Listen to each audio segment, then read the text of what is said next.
వస్తూ ఉన్నాయి సార్. అంటే ఎక్కడి నుంచి వస్తున్నాయి అన్నోన్ నెంబర్స్ అయితే నుంచి వస్తూ ఉన్నాయి. నేను ఆల్రెడీ ఆమె నర్వస్. నేను లీగల్గా నేను ప్రొటెక్ట్ చేసుకోవాలి. నాకు 2 ఆడపిల్లలు ఉన్నారు. ఒకవేళ నా బాబు కాకపోయినప్పటికీ కూడా అది కూడా పసిపున దేవుడితో దైవస్వరూపం కాబట్టి ఆ 3 పిల్లలకి నాకు ఈవెన్ శాంతికి కూడా తనకు కూడా ప్రొటెక్షన్ కావాలి. ఆమె కూడా ఒక స్త్రీ కాబట్టి ఈ దృష్ట్యా నన్ను నేను కాపాడుకునికి పిల్లల్ని కాపాడుకునికి మీడియా ముందుకు వచ్చాను. Home minister madam Anitha madam కూడా కలిశాను. మేడం 15 నిమిషాలు 15-20 మినిట్స్ పర్సనల్గా మాట్లాడారు. మదన్ 4 రోజుల నుంచి వస్తున్నటువంటి విషయం అంతా మాకు తెలుసు. మేమంతా వింటున్నాము, క్షుణ్ణంగా అబ్జర్వ్ చేస్తూ ఉన్నాము, మెటిక్యులస్గా ఎవ్రీ స్టెప్ అబ్జర్వ్ చేస్తూ ఉన్నాము. మ్యాటర్ కొద్దిగా సెన్సిటివ్గా ఉంది. అక్కడ ఒక ఎస్టీ అమ్మాయి, సో ఆల్రెడీ మ్యారీడ్, 2 ఆడపిల్లలు ఉన్నారు. అక్కడ ఆ తప్పు చేసిన వాళ్ళు ఎవరైనా కానీ వాళ్ళు నిజంగా లీగల్ డైవర్స్డా కాదా, ఇందులో ఏంటి అసలు మెయిన్ ఆబ్జెక్టివ్ ఏంటి, దీని వెనకాల అంటే బాబులకన్నీ కారణం ఏంటి, ఏమన్నా హిడెన్ ఎజెండాస్ ఏమన్నా ఉన్నాయా, అవన్నీ మేము చూస్తాము. కాబట్టి మ్యాటర్ సెన్సిటివ్గా ఉంది. తప్పకుండా తప్పు చేసిన వాళ్ళు ఎంత పెద్దవాళ్ళైనా సరే ఉపేక్షించేది లేదు.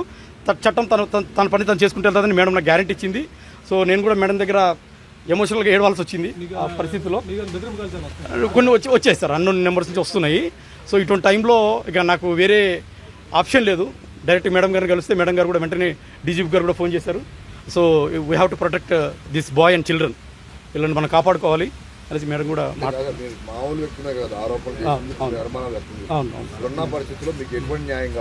నేను ఒకటే సార్, ఇప్పుడు నేనైతే స్వతహాగా నేను పెట్టిన పేర్లు కాదు.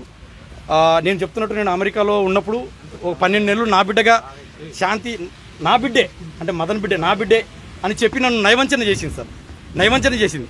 ఆ 9 నెలలు కడుపులో ఉన్నప్పుడు నాకు వీడియో కాల్ చూపించి నీ బిడ్డే అని చెప్పడము నేను ఎమోషనల్గా అటాచ్ అయిపోతాను. అది ఎంత నయవంచన మీకు తెలుసు, మీరందరూ తల్లిదండ్రులే. ఆ తర్వాత నేను అమెరికా నుంచి ఇక్కడికి వచ్చిన తర్వాత 1 నెల నేను ఐవీఎఫ్ చేయించుకున్నాను అంటుంది. మరి ఐవీఎఫ్ అయితే డాక్యుమెంట్స్ చూపించమ్మా, నాకు ఎవిడెన్స్ చూపించు తల్లి, అన్నోన్ డోనర్ అయితే నేను ఆలోచిస్తాను అంటే ఐవీఎఫ్ లేదు, ఏం లేదు, నేను I have a physical relation అంటుంది. మరి ఏంటి తల్లి ఇదంతా, నాకు 2 ఆడపిల్లలు ఉన్నారు అమ్మ అంటే ఇక తను ఇదంతా చెప్పుకుంటూ వచ్చింది సార్. నేను విజయసాయి రెడ్డి గారికి బాబును కన్నాను స్వయంగా చెప్పింది సార్. ఏ భర్త బయటకు వచ్చి భార్యను అలిగేట్ చేయడు సార్, అంత అవసరం లేదు. నాకు 2 ఆడపిల్లలు ఉన్నారు. నా కళ్ళల్లో చూసి మీరు నా నిజాన్ని గమనించవచ్చు. ఏ భర్త కూడా భార్యను అలిగేట్ చేసి కూతురులకు అన్యాయం చేయడు సార్. ఇది మీరు నమ్ముతారో లేదో నాకైతే తెలీదు.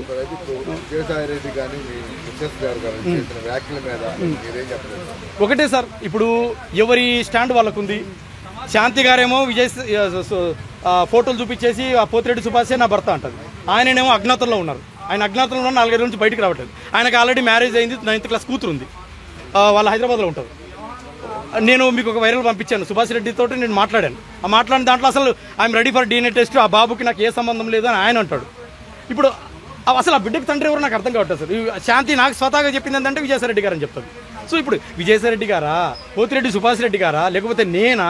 సో నేను ఒకటే సార్, మీడియా ద్వారా ప్రజల్ని, కోర్టుని, అందరినీ రేపు కోర్టు కూడా వేసాను, అది tomorrow we're going to proceed. So మీ ద్వారా ప్రజలను అడుగుతుంది ఏంటంటే ఆ బాబుకు రిలీఫ్, ఆ పాప పసికున దైవ స్వరూపం కాబట్టి ఆ బాబుకు కూడా నిజమైన తండ్రి ఎవరో తెలిస్తే రాబోయే దినాల్లో సభ్య సమాజంలో గౌరవంగా బతుకుతాడు. రేపు స్కూల్కి వెళ్తే ఫలానా వాడు నా తండ్రి, I'm the son of so and so అని రాసుకుంటాడు.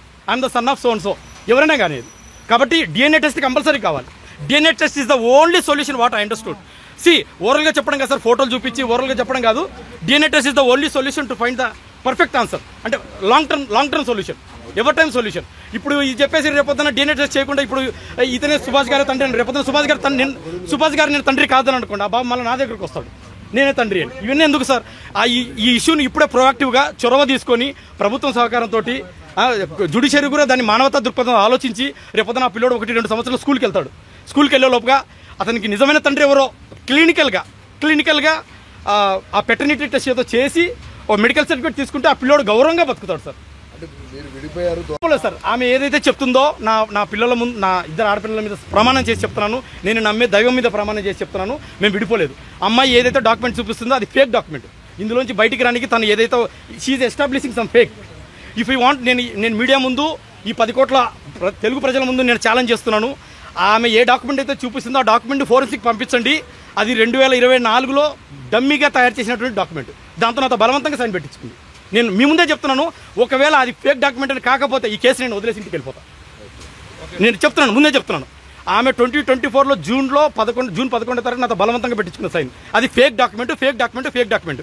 నా పిల్లల మీద ప్రమాణం చేసి, నేను నమ్మే దైవం మీద ప్రమాణం చేసి చెప్తున్నాను, నన్ను భయభ్రాంతులకు గురి చేసి నన్ను మబ్బితది పెట్టి దాని మీద సిగ్నేచర్ పెట్టించుకుంది. సో ఇది సార్ నా వాదన.